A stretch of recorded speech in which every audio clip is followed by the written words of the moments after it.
Memahami konsep media pembelajaran. Di sini saya akan memaparkan 3 pembahasan. Yang pertama, pengertian media pembelajaran. Yang kedua, unsur media pembelajaran. Pertama, pengertian media pembelajaran.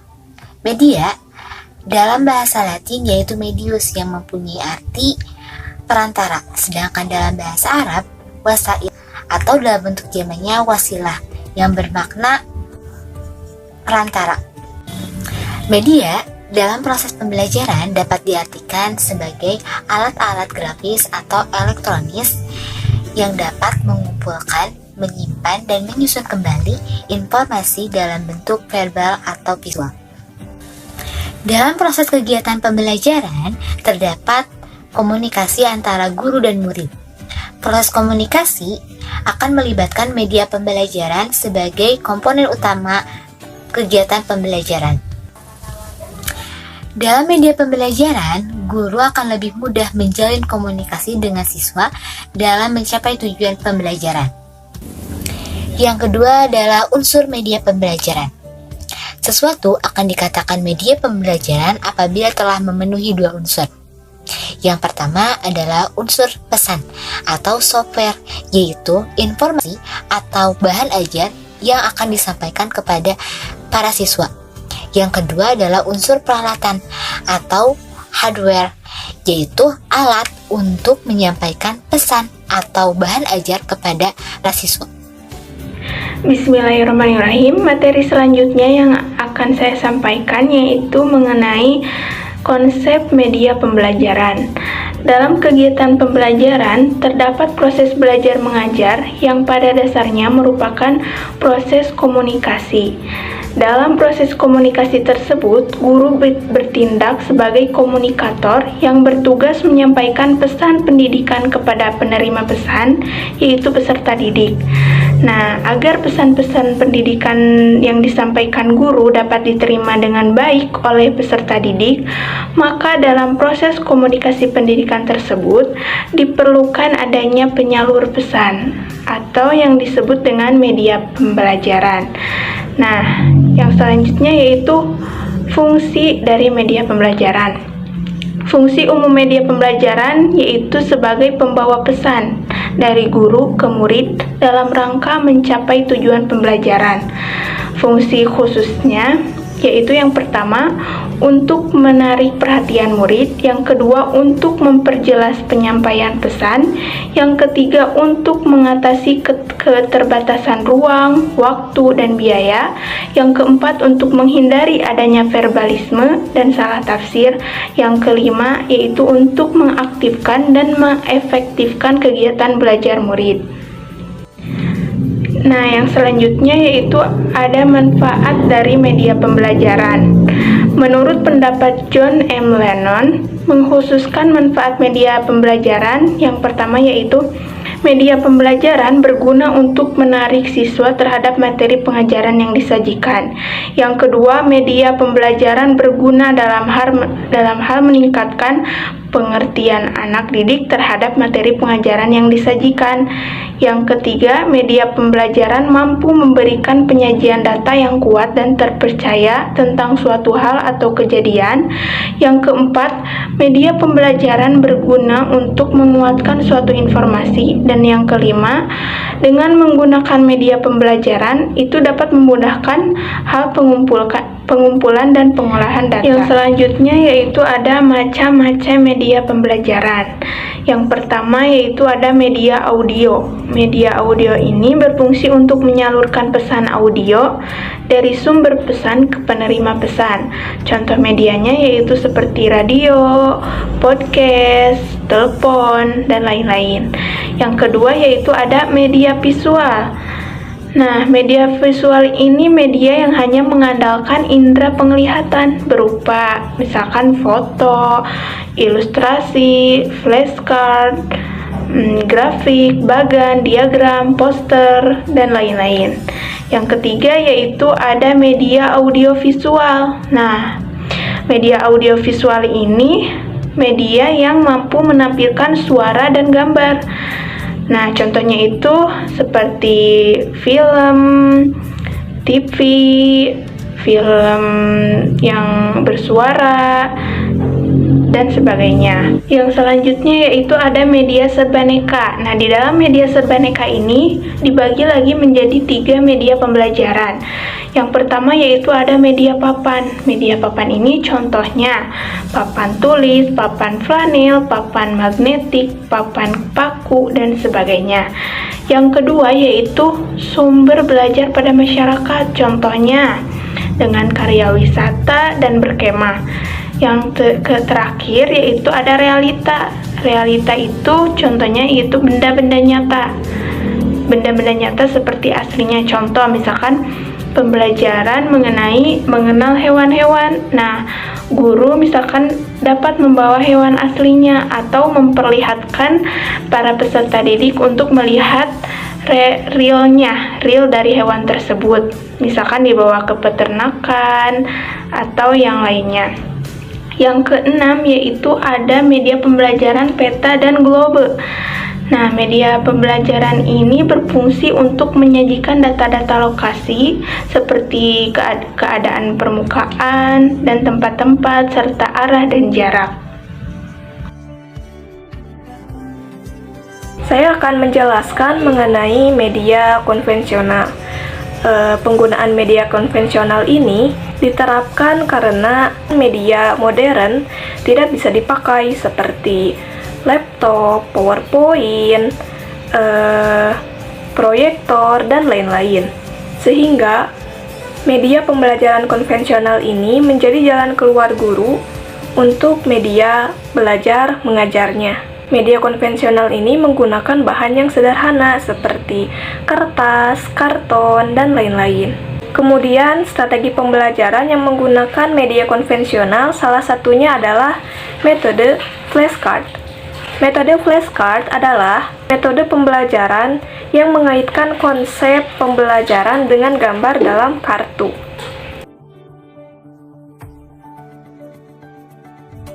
Memahami karakteristik media pembelajaran memungkinkan guru untuk menggunakan media pembelajaran secara bervariasi, sehingga proses belajar mengajar dapat memunculkan suasana yang menyenangkan.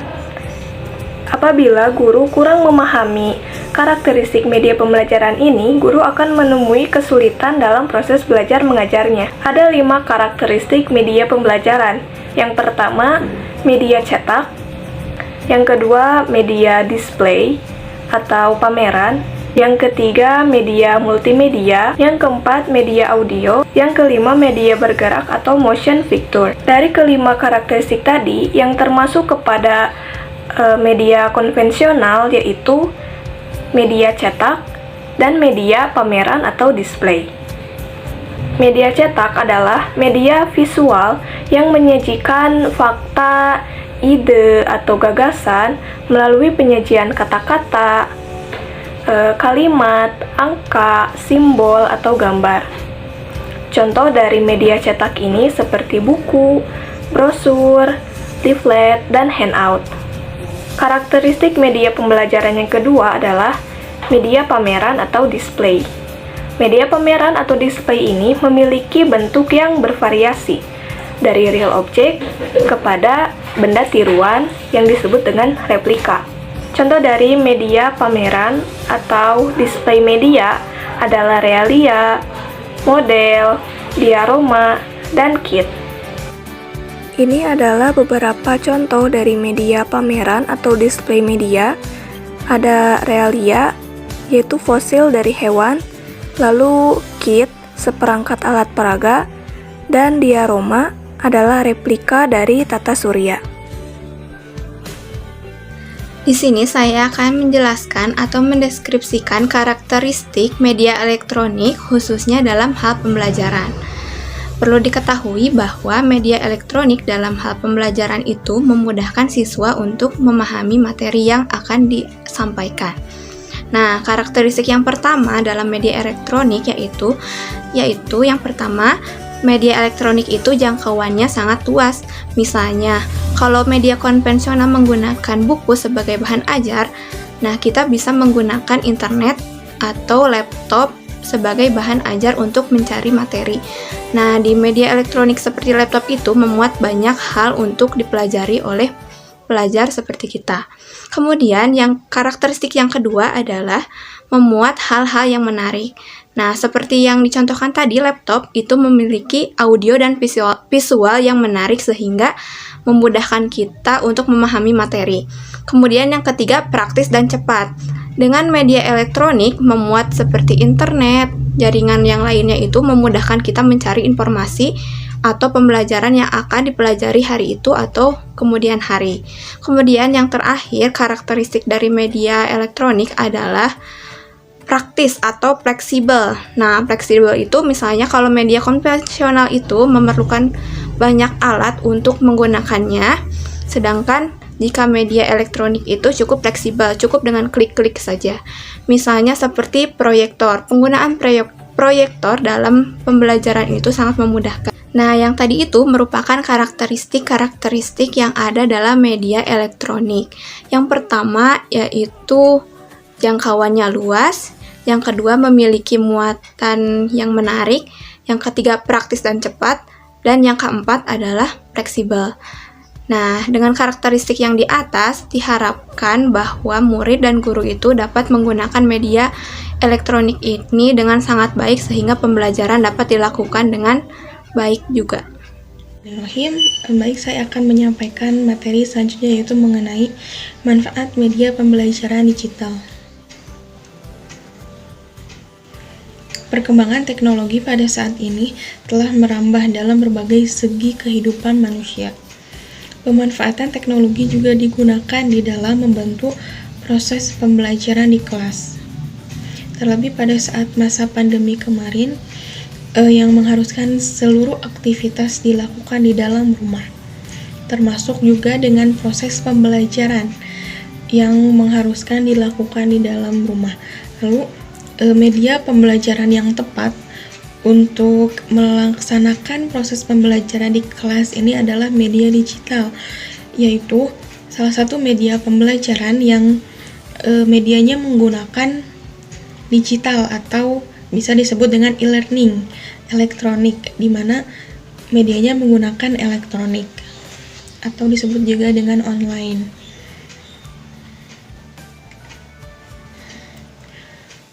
Tujuan pemanfaatan teknologi tersebut adalah sebagai bentuk perubahan dari proses pembelajaran dari penyampaian bahan ajar dengan metode pembelajaran konvensional atau ceramah dengan lebih memanfaatkan media digital.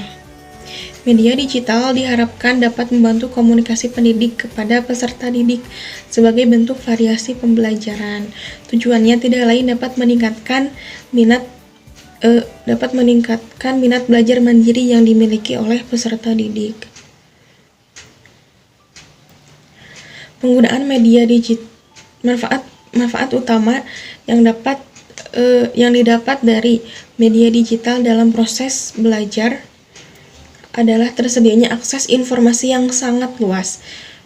Kita dapat mencari segala jenis informasi melalui media digital, baik itu informasi dalam atau luar negeri.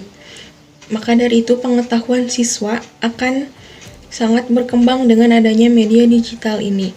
Selain itu, informasi yang disediakan media digital dapat diakses kapanpun dan dimanapun.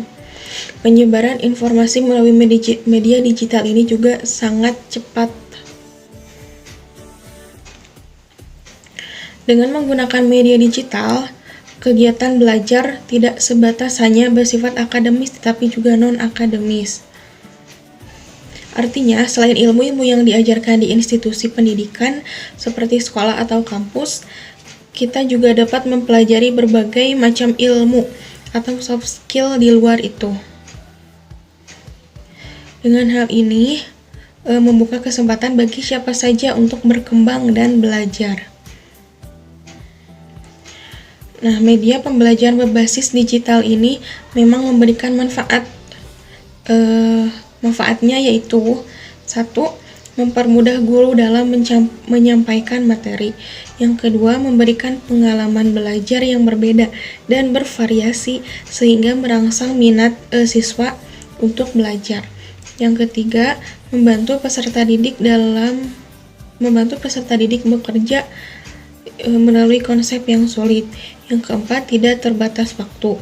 Kelima, tersedianya akses informasi yang sangat luas. Dan yang terakhir, proses belajar menjadi lebih menarik. Lalu untuk materi selanjutnya adalah tentang keunggulan media pembelajaran digital. Nah, untuk media pembelajaran digital keunggulannya adalah yang pertama memiliki banyak konten menarik. Nah, konten menarik ini siap membantumu untuk memahami materi-materi belajar melalui konten video, kuis interaktif, hingga komik-komik yang berisi materi-materi pembelajaran. Lalu yang kedua adalah membuat aktivitas belajar menjadi lebih fleksibel. Nah, selama kamu memiliki perangkat yang terhubung dengan internet, kamu bisa membuka konten-konten pembelajaran kapan dan di mana saja. Untuk yang ketiga adalah keunggulan dari media pembelajaran membuat materi sulit menjadi lebih mudah. Nah, melalui animasi dan simulasi yang disajikan, media belajar digital membantumu memahami materi-materi pembelajaran yang sulit menjadi lebih mudah. Kekurangan media pembelajaran yaitu ada kekurangan media pembelajaran audio, kekurangan media pembelajaran visual, dan kekurangan media pembelajaran audio visual. Kekurangan media pembelajaran audio yaitu hanya akan mengasah kemampuan mendengar dari siswa saja dan tidak akan membantu mengasah indera lainnya seperti indera peraba dan juga indera penglihatan. Dan tentu saja media tersebut akan memiliki batasan terutama pada siswa yang memiliki sebuah permasalahan seperti tunarungu. Kekurangan media pembelajaran visual adalah hanya akan mengasah kemampuan pada indera penglihatannya saja, sehingga para siswa tersebut pun tidak dapat mengasah indera pendengaran dan juga indera perabanya. Dan tentu saja akan terbatas bagi mereka yang memiliki permasalahan pada indera penglihatannya. Kekurangan media pembelajaran audiovisual yaitu terletak pada keterbatasan biaya yang akan dikeluarkan, serta penerapannya yang akan mencakup dari seluruh aspek tersebut.